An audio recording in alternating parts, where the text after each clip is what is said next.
ভোটের আগে ফের রাজ্যে শুটআউট। হাবড়ায় ব্যবসায়ীর বাড়ি লক্ষ্য করে গুলি, মুখ ঢেকে মোটর বাইকে আসে দুজন দুষ্কৃতী, এমনটাই খবর স্থানীয় সূত্রে।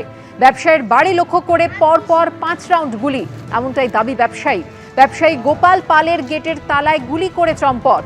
দুষ্কৃতী তাণ্ডবে আতঙ্কিত এলাকাবাসী। কি কারণে কারা গুলি চালালো তা নিয়ে ধন্দে এলাকাবাসী। ঘটনার তদন্ত শুরু হাবড়া থানার পুলিশের। ইতিমধ্যে এই ঘটনায় 3 জনকে গ্রেফতার করেছে পুলিশ।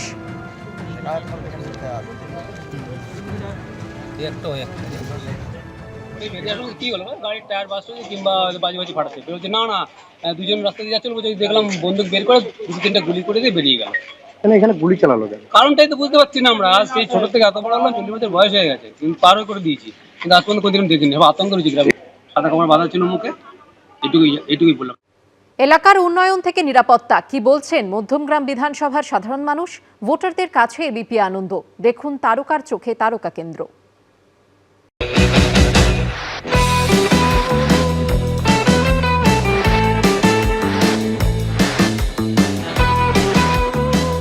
হাতিপাতি করে খুঁজেও কোথাও খুঁজে পাচ্ছি না, জানেন তো কি বলবো। আর কোনো জায়গা আমি বাদ রাখিনি। হ্যাঁ, বইয়ের র্যাক, তারপরে আলমারির মাথা, তোষকের তলা, ঠাকুমার তোরঙ্গ, সব জায়গা খুঁজে দেখে নিয়েছি, আমি কোথাও খুঁজে পাইনি।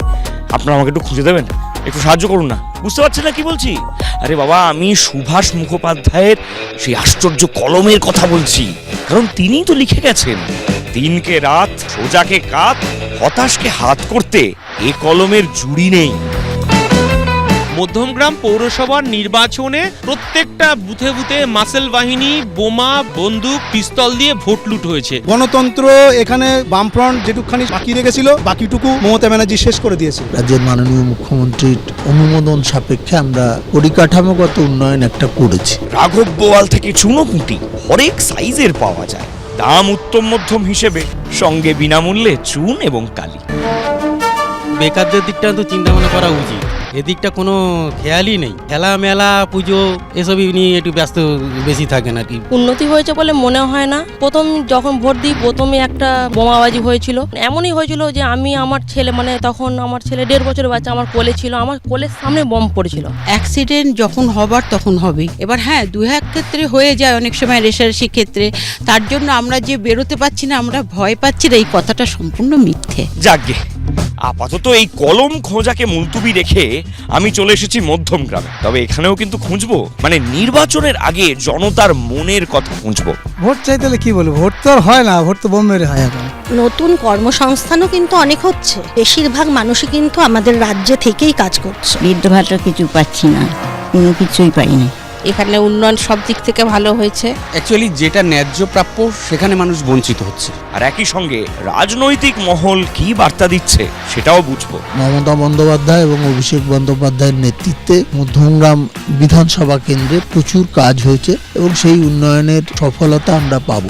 এই খাদ্যমন্ত্রীর নেতৃত্বেই হাজার হাজার মানুষকে দিয়ে আমার বাড়ি লুট করা হয়েছে। তৃণমূল সরকারের এই কয়েকটি বছরে মানুষ অতিষ্ঠ হয়ে গেছে। বামফ্রন্টের 34 বছরে অতিষ্ঠ হয়েছিল, কিন্তু মানুষ বলছে এই সরকারকে তাড়াতাড়ি তাড়াতে হবে। পৌর এলাকায় তো প্রচুর অর্থ আমাদের দিয়েছে, যে অর্থের যোগানে বিভিন্ন এলাকা বিভিন্নভাবে, সে পঞ্চায়েতই হোক আর শহর এলাকা হোক, সেখানে একটা প্রভূত উন্নতি হয়েছে। এরা নিজেদের উন্নয়ন করছে, প্রকৃত বাংলার কোনো উন্নয়ন হয়নি। এই রাজ্যের কোষাগারের টাকা নিয়ে জগন্নাথ মন্দির তৈরি করছেন। রাজারহাট উপনগরী, যেখানে বেকার যুবকের স্বপ্ননগরী বলে থাকি, সেই জায়গায় তিনি 15 একর জমিতে তিনি ওখানে দুর্গা অঙ্গন তৈরি করছেন। মমতা ব্যানার্জি আজকে আমাদের কর্মীদেরকে নামে মিথ্যা কেস দেওয়া, আমাদের কোনো কর্মী তারা যদি অটো টোটো চালায় তাদেরকে কর্ম থেকে বিরত রাখা, আজকে তৃণমূলের ক্যাডার লিডার এরা এই জিনিসটা, এই ষড়যন্ত্র বা এই কাজটা করে চলেছে।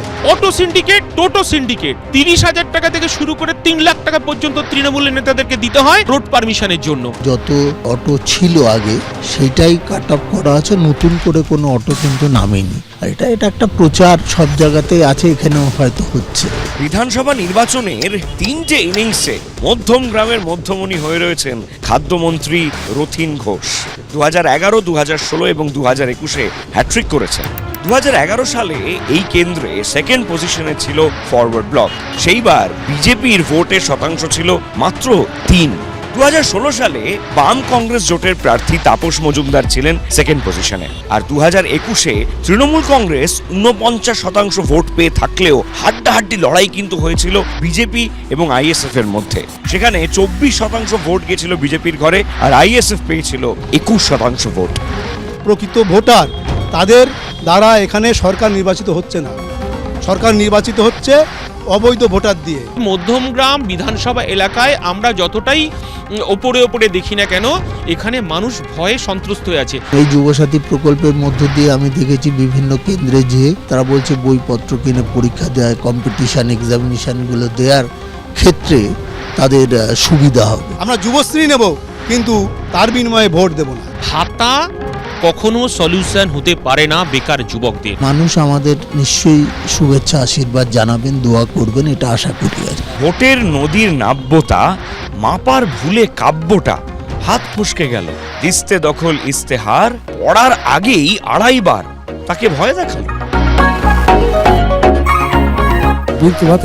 কিছু পাই না। একটা শিক্ষিত যুবক যাকে বাবা মা পড়াশোনা শেখালো, যার দরকার ছিল চাকরির, যার দরকার ছিল কাজের, আমরা দেখলাম তাকে ভাতা দিয়ে মুখ বন্ধ করার চেষ্টা করা হচ্ছে। এই যে যুবসাথী খুবই ভালো করছে, টাকাটা পেয়ে নিজের ব্যবসার কাজেও যেটুকু জমিয়ে ব্যবসার কাজেও লাগাতে পারবে। আমাদের এখন একটা কাজের দরকারের জন্য পরিবর্তন দরকার।